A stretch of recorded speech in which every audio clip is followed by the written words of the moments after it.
सन 1871 में फ्रांस राज्य के जिलों अल्सास और लॉरेन पर अब जर्मनी का कब्जा हो जाता है और वहां फ्रेंच पढ़ाने पर बैन लग जाता है। ऐसे में वहां के स्कूल के एक टीचर एम हैमिल, जो 40 साल से वहां पढ़ा रहे होते हैं, वो अपनी एक आखिरी क्लास लेते हैं जिसे कहा गया द लास्ट लेसन।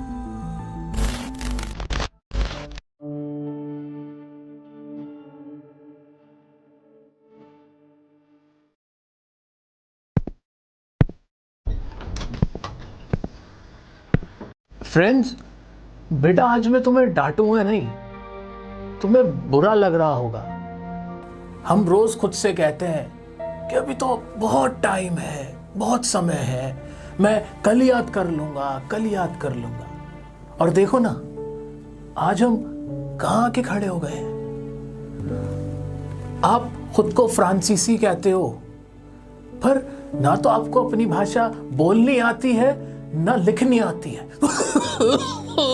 क्या आप जानते हो कि हमारी फ्रांसीसी भाषा इस दुनिया की सबसे सुंदर भाषा है, सबसे लॉजिकल, सबसे क्लियर, और हमें इसकी रक्षा करनी ही होगी।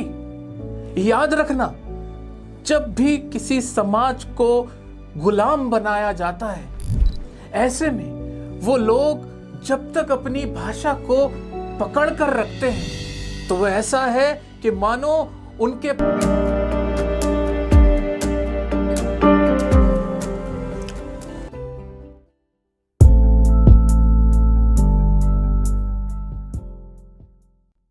दोस्तों, कहानी तो ऑलमोस्ट आपको समझ में आ ही गई है। अब मैं आपके सामने इसका एक लॉन्ग आंसर, जो कि बहुत आसान वर्ड्स में मैंने खुद अपने इन हाथों से आपके लिए लिखा है, थैंक यू, वो एक्सप्लेन कर देता हूं, जो आप एग्जाम में लिख के आओगे। कुछ इंपॉर्टेंट लाइंस बताता हुआ जाऊंगा, कुछ वर्ड्स बताता हुआ चलूंगा, वो देख लेना। छोटा सा आंसर है, जल्दी से देख लेते हैं और इसकी कहानी को, स्टोरी को भी अच्छे से समझ लेते हैं। चैप्टर है हमारा द लास्ट लेसन, जैसे कि इसके नाम से ही पता चल रहा है कि आखिरी लेसन है, इसके बाद और क्लास नहीं होगी। ये कहानी है एक टीचर की, एम हैमिल जिनका नाम है, और एक बच्चा जिसका नाम क्या है, फ्रांस जिसका नाम है। शुरू कर देते हैं भाई। This is the story of a French boy named France. भाई एक स्टोरी है किसकी, एक फ्रेंच बॉय की, यानी जो फ्रांसीसी लड़का है जिसका नाम क्या है, फ्रांस। इतना याद रखने में कोई दिक्कत होगी किसी को? नहीं होगी। आ जाते हैं। ही डिसलाइक्स स्टडिंग फ्रेंच। वो क्या करता है, डिसलाइक करता है। क्या करना, फ्रेंच पढ़ना, फ्रेंच भाषा को सीखने को नापसंद करता है। इतना क्लियर है? आ जाते हैं। And hates his teacher M Hamel, और अपने टीचर एम हैमिल से क्या करता है, हेट करता है, उनको पसंद नहीं करता है। उनको क्या बोलता है, क्रैंकी बोलता है। क्या समझता है उनको, क्रैंकी। वर्ड क्या याद रखना बच्चों, क्रैंकी, यानी उनको सनकी समझता है। उनका जो रूलर है, जो एक आयरन का रूलर है, जो मारने के लिए छड़ी है ना, उससे उसको डर लगता है, वो उसे पसंद नहीं करता है। इतना क्लियर है? आगे बढ़ जाए। क्या ये वर्ड्स याद रख पाओगे? क्रैंकी वर्ड याद रह जाएगा, हेट वर्ड याद रह जाएगा, बिल्कुल रह जाएगा। आगे बढ़ते हैं। अब क्या होता है, वन मॉर्निंग, एक सुबह क्या होता है, he was in great dread. अब ये ड्रेड वर्ड इंपॉर्टेंट है, एग्जाम में लिख के आना बच्चों, बहुत बहुत अच्छा इंप्रेशन जाएगा। एक सुबह में क्या होता है, जो फ्रांस होता है ना, वो क्या होता है, किसमें होता है वो, ग्रेट ड्रेड। ड्रेड मतलब डर को बोलते हैं, फियर को बोलते हैं। तो उसको डर लग रहा होता है, बहुत ज्यादा डर में होता है। किस चीज के डर में होता है, स्कोल्डिंग। स्कोल्डिंग मतलब किसी को डांटना। तो वो किसके ड्रेड में होता है, किस चीज के डर में होता है, डांटने के, कि उसकी डांट पड़ जाएगी। किसकी वजह से, एज, क्योंकि he did not learn the lesson on participle. उसको यह डर रहता है कि उसने पार्टिसिपल पे, जो उसके टीचर ने उसको लेसन लर्न करने के लिए दिया था, वो उसने याद नहीं किया था। और जो उसके टीचर है ना, मिस्टर एम हैमिल, वो उससे क्वेश्चन पूछेंगे जो उसको आंसर नहीं आते होंगे, तो उसे इस बात का डर लग रहा होता है। इंपॉर्टेंट वर्ड कौन सा है, पार्टिसिपल कीवर्ड है यहां पे, ड्रेड कीवर्ड है यहां पे, स्कोल्डिंग कीवर्ड है यहां पे। अब जब उसको डर लग रहा होता है ना, तो उसका मन पता है क्या करता है, वो सोचता है एक पल के लिए, फॉर अ मोमेंट वो क्या सोचता है कि वो रन अवे कर जाए, यानी भाग जाए, स्कूल ना जाए, गोल कर दे। जो वहां पे बर्ड्स जो चर्पिंग कर रही होती है ना, वो उसको अच्छी लग रही होती हैं, वो दिन बड़ा ब्राइट होता है, वार्म होता है, उसको अच्छा लग रहा होता है, सोल्जर्स ड्रिल कर रहे होते हैं, तो उसको ये माहौल ना अट्रैक्ट करता है कि स्कूल मत जा यार, वहां डर भी लग रहा है, आपसे सवाल भी पूछे जा सकते हैं, मुझसे टीचर सवाल पूछ लेंगे। तो वो ना ये सोच के सोचता है कि छोड़ता हूं, गोल ही कर लेता हूं, तुम भी तो गोल मारते हो ना स्कूल। ऐसा ही हमारा फ्रांस भी सोचता है। वो भी एक लेजी सा बच्चा है लेकिन सेंसिटिव है, ठीक है। तो समझ में आई कहानी, इतनी कहानी समझ में आई कि वो अब डर रहा था, उसका बाहर जाने का दिल हो रहा था, स्कूल बंक करने का उसका मन हो रहा था। फिर क्या होता है, लेकिन फिर वो चला जाता है।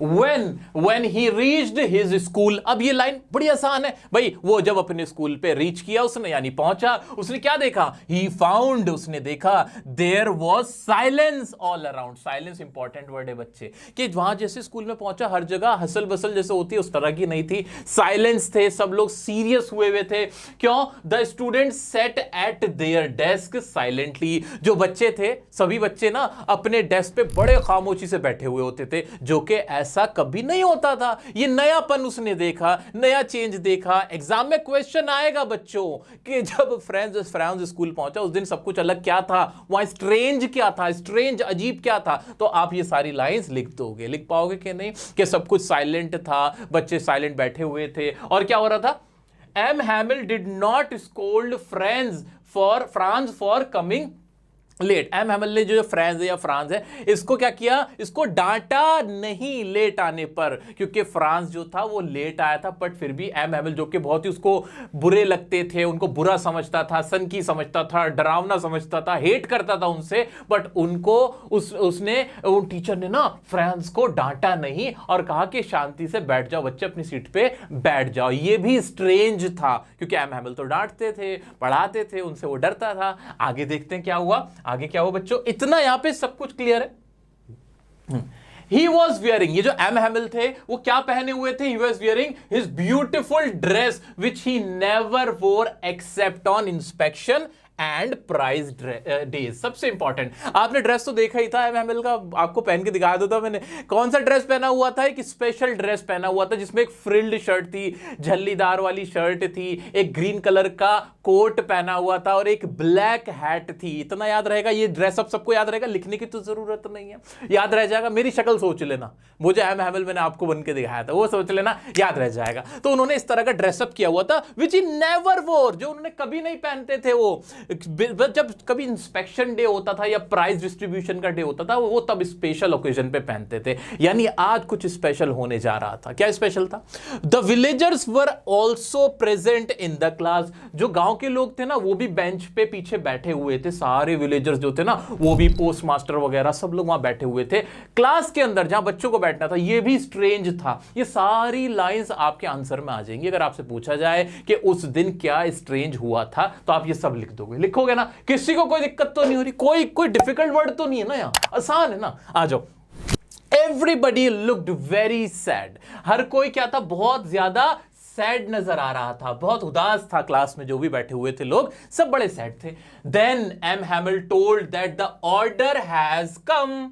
फिर एम हैमिल जो टीचर थे वो उठते और बताते हैं कि भाई ऑर्डर आ चुका है। कहां से? बर्लिन से। बर्लिन जर्मनी, यानी बर्लिन जर्मनी की राजधानी तो है, तो बर्लिन से ऑर्डर क्या आया है कि to teach only German in the schools of Alsace and Lorraine. और ये जो स्कूल्स है जो अल्सास और लॉरेन के, वहां पे अब से सिर्फ और सिर्फ जर्मन पढ़ाई जाएगी, फ्रांस या फ्रेंच भाषा नहीं पढ़ाई जाएगी। ये ऑर्डर जर्मनी से आ चुका है। टू टीच ओनली जर्मन, कि आपको सिर्फ जर्मन पढ़ानी है। कहां कहां? In the schools of Alsace and Lorraine. ये इंपॉर्टेंट वर्ड से मैं मार्क करता जा रहा हूं, जो भी इंपॉर्टेंट वर्ड है जो एग्जाम में आपको लिखने ही है कि क्या है, अल्सास और लॉरेन में अब सिर्फ जर्मन पढ़ाई जाएगी। ये ऑर्डर बर्लिन से आ गया है। इस कहानी का सबसे इंपॉर्टेंट जो फैक्ट है वो यही है कि आपको याद रखना है कि अब क्या हो गया था, फ्रांस के अंदर फ्रेंच भाषा को पढ़ाने पे बैन लग गया था। एक बुलेटिन बोर्ड पे ऑर्डर आके लगा दिया गया था जर्मन्स के द्वारा। इतना क्लियर है, इतना क्लियर है। इसी वजह से अब ये जो क्लास थी, ये जो लेसन था, ये लास्ट लेसन था जो एम हैमिल अपने बच्चों के साथ शेयर कर रहे थे। क्या है आखिरी लेसन, फिर क्या होता है वो देखते हैं। फ्रांस को जब पता चला, फ्रांस गॉट शॉक्ड, फ्रांस बहुत शॉक्ड हो गया ये न्यूज सुन के। He felt sorry for not learning his lessons and French language. वो बहुत सॉरी फील करता है, बहुत पछताता है, उसको लगता है कि वो एम हैमिल के बातें नहीं मानता था, होमवर्क पूरा नहीं करता था, वो स्कूल बंक करता था, उन सब चीज़ों को सोच के उसको बड़ा सॉरी यानी बहुत पछतावा, बहुत गंदा, बहुत बुरा फील होता है। उसको इंपॉर्टेंस समझ में आने लगती है अपनी लैंग्वेज की। उसे यकीन नहीं होता कि that was his last lesson, कि अब वो उसका लास्ट लेसन था, इसके बाद अब वो फ्रेंच नहीं पढ़ पाएगा। वो खुद से पूछता है, कहता है कि अभी तो मुझे लिखना भी नहीं आता, अभी तो मैंने फ्रेंच लैंग्वेज सीखी भी नहीं है, मुझे बोलनी भी नहीं आती है, मुझे लिखनी भी नहीं आती है ना, मुझे अभी नहीं आती है, मैंने नहीं सीखी है ठीक से, बोल तो लेता होगा थोड़ी बहुत क्योंकि फ्रांस में था, लिखनी नहीं आती है मुझे ठीक से, लेकिन मैं ऐसे ही मेरा लास्ट लेसन ये कैसे हो सकता है, ये सब सोच के ना बहुत सॉरी फील कर रहा होता है, बहुत सरप्राइज हो जाता है।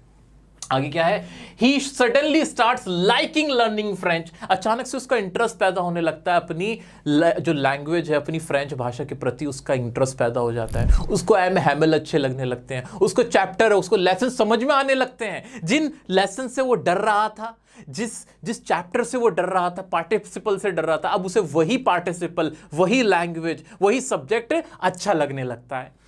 और क्या था आगे, he develops liking for his teacher, ये अच्छा था, he develops liking for his teacher M Hamel. उसको एम हैमिल भी अच्छे लगने लगते हैं। अब वो उनको एक बड़ा टीचर बोलता है कि अब मुझे बड़े नजर आ रहे हैं, बिग नजर आने लगते हैं साइज में भी। अब वो उसको क्रैंकी नहीं लग रहे, अब उसके मन में उनकी रिस्पेक्ट आने लगी है। अब वो एम हैमिल को सोचता है कि 40 साल से ये पढ़ा रहे थे यहाँ पे, 40 ईयर्स से, इनका कितना बड़ा कॉन्ट्रीब्यूशन है, उनकी रिस्पेक्ट करने लगता है। एक इंपॉर्टेंट बात बताना, ये सारे विलेजर्स वहां क्लास में क्यों आए थे लास्ट डे पे, इंपॉर्टेंट पॉइंट है। वो इसलिए आए थे, वो रिस्पेक्ट पे करने आए थे, ऑनर पे करने आए थे एम हैमिल को, क्योंकि वो वहां पे पिछले 40 साल से पढ़ा रहे थे बच्चों को। तो आउट ऑफ रिस्पेक्ट उनको सम्मान देने के लिए वो उनकी क्लास में आके बैठे थे सभी विलेजर्स। याद रखने वाली बात है। क्या आगे बढ़ जाऊं मैं, आगे बढ़ते हैं, नेक्स्ट देखते हैं क्या है आगे। फिर क्या हुआ, M Hamel blamed everyone for not learning their language. M Hamel ने सबको कहा कि इसमें सिर्फ बच्चों की गलती नहीं है जो फ्रेंच भाषा अभी तक नहीं सीख पाए, इसमें आप भी जिम्मेदार हो, और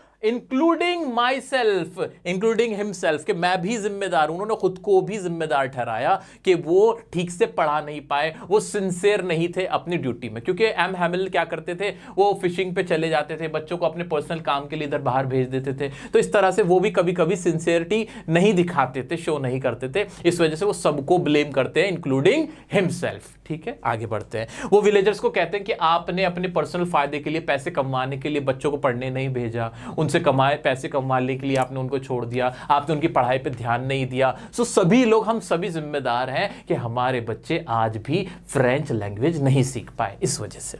आगे बढ़ते हैं। ही सेड दैट, और आगे वो क्या कहते हैं, the French language is the most logical and beautiful language in the world. वो भाई हर कोई अपनी लैंग्वेज को ये बोलेगा कि सबसे ब्यूटीफुल, सबसे क्लियर, सबसे लॉजिकल लैंग्वेज हमारी अपनी लैंग्वेज होती है। आपको हिंदी अच्छी लगेगी, किसी को पंजाबी अच्छी लगेगी, किसी को तमिल अच्छी लगेगी, किसी को राजस्थानी भाषा अच्छी लगेगी, किसी को अपनी भोजपुरी भाषा अच्छी लगेगी, सबका अपना होता है। ऐसे ही वो भी एम हैमिल भी ये बोलते, तो ये तो रटने वाला फैक्ट ही नहीं है। ये तो मैंने डायलॉग भी बोला था, तुम्हें याद भी नहीं करना पड़ेगा कि सबसे अच्छी, सबसे लॉजिकल लैंग्वेज कौन सी है, फ्रेंच लैंग्वेज है। और फिर क्या कहते हैं, and asked and urged people to protect their language। वो कहते हैं कि आप लोगों को अपनी लैंग्वेज को, अपनी फ्रांसीसी भाषा को ना प्रोटेक्ट करना है, बचा के रखना है, संजो के रखना है। और फिर आगे क्या बोलते हैं, अकॉर्डिंग टू हिम, भाई उनके अनुसार language is the key to the prison. अगर कोई जो समाज इंस्लेव्ड हो जाता है, उसको गुलाम बना लिया जाता है, तो अगर उसने अपनी लैंग्वेज को प्रोटेक्ट करके रखा हुआ है, अगर होल्ड करके रखा हुआ अपनी लैंग्वेज को, तो वो ऐसा है मानो जो प्रिजन है उसकी की उसके पास है। ये बात तो आपको इंट्रो में याद हो गई थी, इसे तो रटने की भी जरूरत नहीं है। इंपॉर्टेंट है, लेकिन बहुत इंपॉर्टेंट है। इसके ऊपर एडवांस क्वेश्चन आ सकता है आपसे, हाँ, कॉम्पिटेंसी बेस्ड क्वेश्चन जो होता है ना, उस पर आ सकता है कि बताइए लैंग्वेज का क्या रोल है किसी की लाइफ में। तो उसमें ये सारी बातें लिखनी कि भाई लैंग्वेज, अगर कोई समाज इंस्लेव हो जाता है तो language is like just a की टू द प्रिजन। इस तरीके से हम लैंग्वेज की इंपॉर्टेंस बता सकते हैं। और लास्ट में क्या, one must preserve their mother tongue. हर जो भी है, जो भी इंसान है, उसको अपनी जो मातृभाषा है ना, उसको प्रिजर्व करना चाहिए, उसको संजो के रखना चाहिए, अपनी हेरिटेज को संजो के रखना चाहिए। अगर वो ऐसा करते हैं तो कोई उनको गुलाम नहीं बना सकता, अगर बना भी लेगा तो फ्रीडम हासिल करना आसान हो जाता है। तो ये पूरे चैप्टर की कहानी थी। इसमें मेन अगर मैं कैरेक्टर्स की बात करूं तो कौन कौन है, एक तो फ्रांस है, एक तो फ्रांस और दूसरा कौन है, दूसरे एम हैमल है। एम हैमल ज्यादा इंपॉर्टेंट है इसके अंदर, क्योंकि एम हैमल ने सारी बातें कही हैं।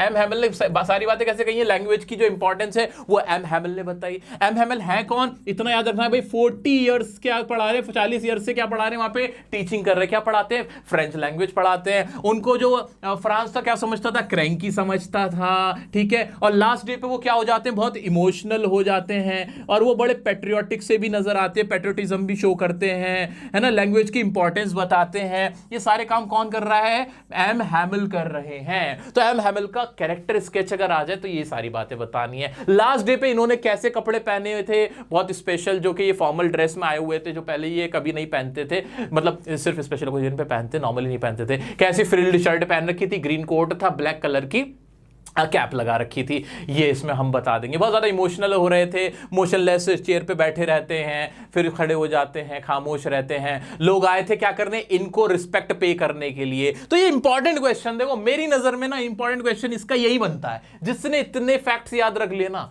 वो इस चैप्टर में और कुछ ज़्यादा कहीं फंसेगा नहीं है, क्योंकि एम हैमल की ही जिंदगी पे मेनली है कि उन्होंने क्या क्या किया, उन्होंने लास्ट डे को क्या क्या किया। फ्रांस तो एक बच्चा है जिसको बस साइड में रखा हुआ है कि वो जा रहा है, डर रहा है, ये कर रहा है, वो कर रहा है।